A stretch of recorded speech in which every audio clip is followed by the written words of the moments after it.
Hi, this is Gary again. We're still working with the PowerFlex 4M, and in our case, there's multiple things that you would need if you were replacing a brand new drive. This is in the software, and there's a startup wizard. Otherwise, you have to use the software that's in the drive.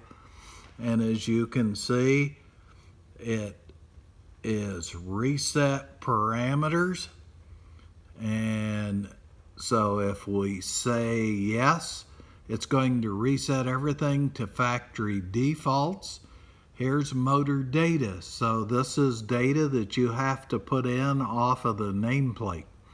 So that's current overload.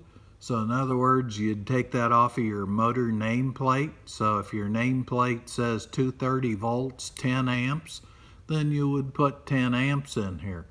You put the nameplate volts, hertz, 50 or 60 hertz, and motor nameplate full load amps. You tell it the type of stop, and if you have a dB resistor for dynamic braking, you give it that information. A direction test.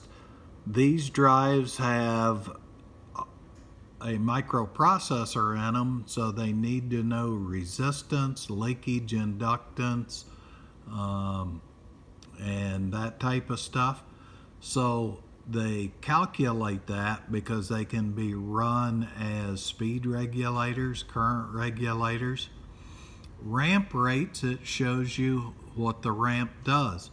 It will, if it's an XL rate, when you push start, it will go from the minimum frequency to the maximum frequency in that amount of defined time. And your deceleration rate is the same way. You can enable S-curve, which rounds the top and the bottom off. Here's your speed control, so it's telling you where that speed can come from, and it can come from many different places. 4 to 20 internal frequency, 0 to 10 preset, or your communications port. So you, by default, it's going to come from the potentiometer on the drive.